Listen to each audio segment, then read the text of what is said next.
And there's some interesting virtual worlds that are out there, but there is nothing like Second Life. Wake up, wake up, wake up, Avatar. Thanks for having me. So what's the point of Second Life and virtual worlds in general? I think the point may be missed sometimes. What we're building is not a marketing tool, or at least what we're trying to build. It's not a new channel for media. It is instead, and I think this captures the piece of it that you have to think about as you wonder how the worlds that you're involved in change as virtual worlds kind of come online. The point here, the dream for me, was to recreate the physical world from the bottom up, from the atoms up, if you will, digitally, to essentially rebuild the world and go into it again on a lot of computers, thousands of computers in our case. That's the core meaning of Second Life. When you think about that, you can kind of imagine the world around you recreated, and you can also imagine yourself recreated. With the opportunity to recreate ourselves in a digital domain, we can actually be more descriptive, more projective, more meaningfully ourselves than perhaps we even can as living people. Second Life is really big. It's an enormous single world, and that's a very important point. People are able to exchange the things that they build in this world with each other across the whole world. It's not an isolated set of little content experiments. It's one big place. A digital world has a lot of appeal. It's creative, it's artistic, but for some people it's entrepreneurial. What we also built with Second Life was our own currency system. So we built a currency called Linden Dollars, and what you can do is you can purchase that currency by just putting in a credit card or PayPal, but more importantly, if you make money by creating things, by offering services, by holding virtual conferences, this is being done, in Second Life, you can take the money that you made, turn it back into dollars, and make a real income. And if you look at last month, there were about 58,000 people who actually took US dollars or euros back out of Second Life. So these were people making money. When you look at the size of the overall Second Life economy, it's at this point at about a $500 million US per year run rate. And that economy is growing more like closer to at a 15 to 20% a month pace. Wow. 99.9% of the content that's being sold in Second Life is different, and it's made by individuals who are entrepreneurs there. The important thing here, like the early web, is that this is something that a lot of people are getting behind. It's not something that is solely a sort of new outlet for big business. There are kids sitting in internet cafes making clothing or jewelry or games or machines in Second Life and selling them using nothing but their own intellectual creativity to create those things. The web today is a place where when we're using it, we're alone. And in fact, media consumption, for example, has become increasingly solo. We can watch a movie on our iPod now and we're watching it all by ourselves.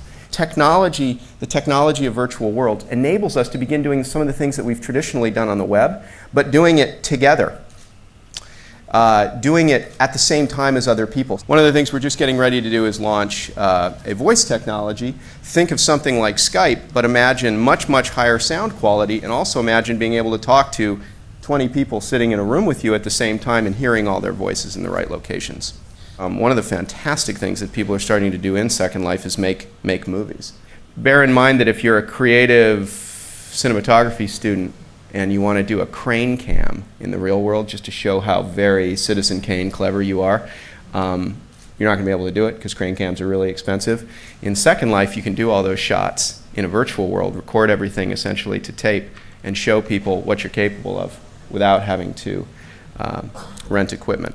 We're actually profitable as a company now, which is great. So we're not, the business model, I think, of virtual worlds is Second Life.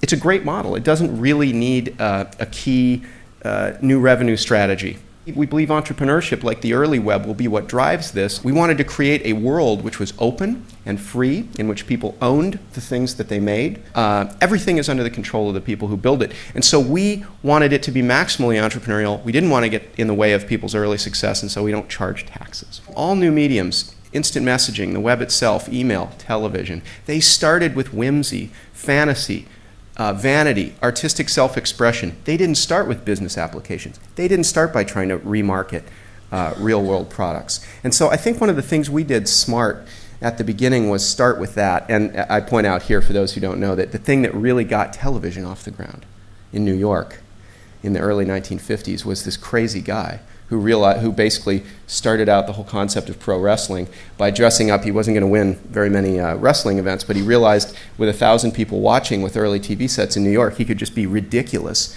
and it would sell more TV sets, and it did, and that's what got TV to take off. I think there's a frequent misconception about virtual worlds, which is that they're really, really hard, and therefore they will enjoy a limited audience size. I don't think that's true.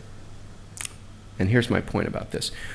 We as human beings are trained to ask questions when we want answers. We're trained to sit next to people if we're friends with them. We understand that when you walk into a room, we sort of have an expectation about the things we'll find in that room. Our brains are designed to understand the real world. It is true today that virtual worlds like Second Life are daunting at the outset. You have to figure out how to walk, how to fly. You have to learn all these clumsy things that you don't normally do with a computer. But once you've learned them, it is extremely easy to do things. As virtual environments become pervasive on the web and on the internet, they're going to actually make it a broader access technology. I think we're going to open the internet up to more people around the world than we have even with the web today, because it will be so much easier to understand. I am a reluctant, and I try to be a reluctant and benign God within the virtual world. But there's a deeper point there. There's a deeper point, which is Second Life wouldn't be successful if it was centrally controlled. If our position was that of editorial content arbiter, for example, and this is just like the internet, I can guarantee you that we would not be as successful. If you're thinking about virtual worlds as a kind of a box where you do a different kind of marketing, and the people come and they consume that product or that experience just in that little box, you're going in the wrong direction. It's not going to work. And I think products that are narrowly focused on one content experience, or virtual worlds that are focused on one type of experience, simply miss the point about why this is transformative. Where we're going is to a place where everyone is together, and where the chaos and the sort of New York aspects of it, the fact that everything is like madness on top of itself, that is what makes it magical.